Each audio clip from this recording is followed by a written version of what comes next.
there seems to be a trend of narcissism, self-interest, and my feelings and my beliefs are the things that matter most. So you need to change, this system needs to change, everything needs to change to fit my feelings and protect my feelings. Why do you think that is happening more so? We've clipped the strings. Esther talks eloquently about this. We've clipped all of the common strings that bind us together with a common story.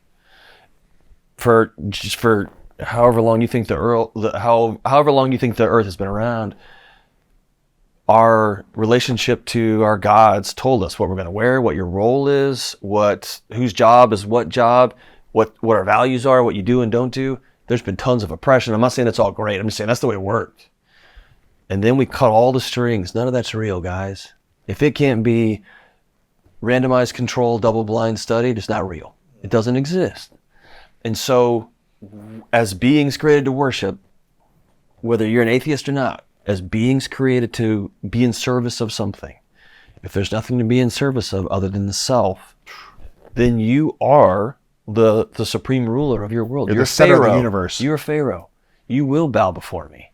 And when you have a whole generation of people saying, no, you bow before me. No, you bow before me.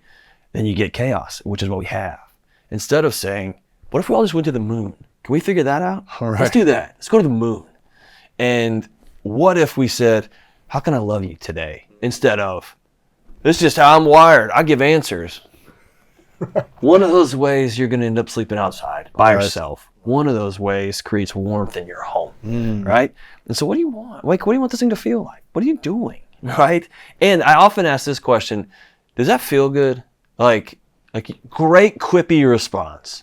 Like great grenade, sarcasm, cynicism. Good job. That feel good? Yeah. Did it? Is that what you're going for? Do you feel powerful for a minute? Like what are we doing? Or do you want to be connected and you want to be whole? Yes. You get to pick, man. Connection, wholeness, peace, I believe comes from service. And I believe first comes from service to self in creating wholeness, not neglecting self and being empty all the time and just only serving others and deflecting all of your needs to feeling peaceful and whole and healthy. Right. But then in that journey, giving to others, helping others, being of service, contributing to something greater than self, a mission, a vision, a family, a community, a goal, going to the moon, whatever it is, believing in something and others and giving to them. Yeah.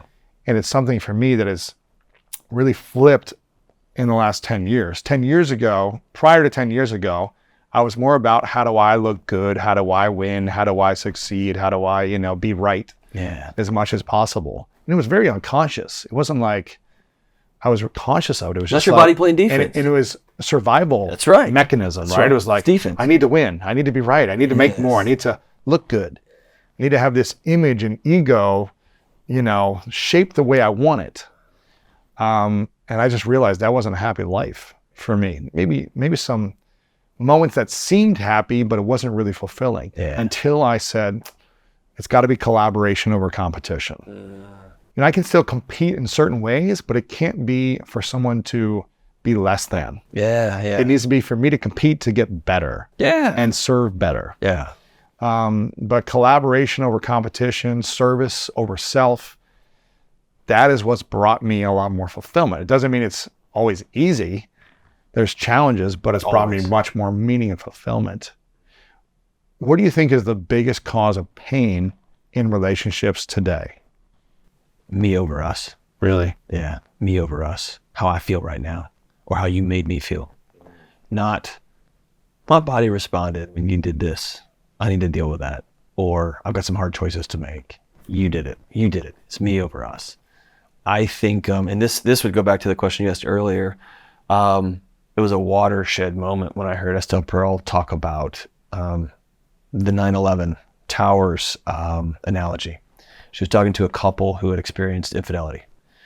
And she said one of the greatest challenges couples experience is I just want to get back to the way things were. And she likened it to, you couldn't go on September 12th and sweep up all of that dust and glass and steel and rebuild those towers with that stuff. They fell. Wow. You have two choices. You can walk away and let nature take it back over, and it will. or you can hire some experts. You can excavate that. You can design, build, grieve, come together and build something beautiful, a nod to the past, but something going this way that's hopefully stronger, right? Those are your two choices, but what you had is over. And so I've taken that into my own home. My wife and I right now, we've never been parents of an 8th grader and a 2nd grader. This is a new marriage. And so we're going to build something new.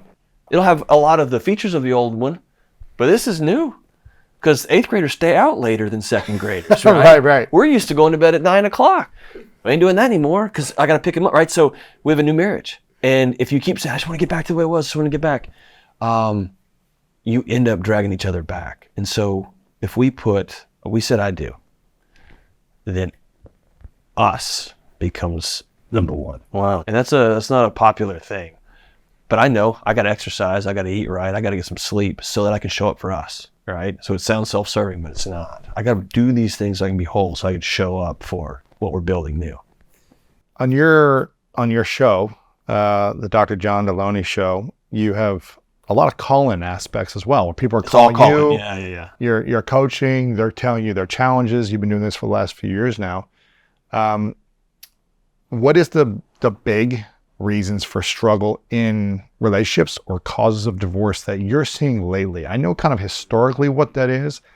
Is it more financial burden? Is it more, is there infidelity or people wanting more to like sneak around? Is it a lack of intimacy? Is it family dynamics of the other families? What is the main cause of friction in relationships or marriages today? I think if I'm looking at symptoms, it's going to be money and infidelity. Really? Some scale of infidelity. Yeah. Some version of. And people are calling in and telling you about this They're stuff, telling me right? wild stuff, yeah. Underneath it, I think it's a broader picture. Terry Real talks about this beautifully. The world changed, and men just want things to go back to the way they were, and women want men to do new things without a new set of tools. The tools I have were from the old era, when I had to show up and sign for you. Can we learn together? Wow. Right? And there's a humility there, and there's an empathy there, and let's figure it out. And so I think in a world now where we expect everybody to be everything,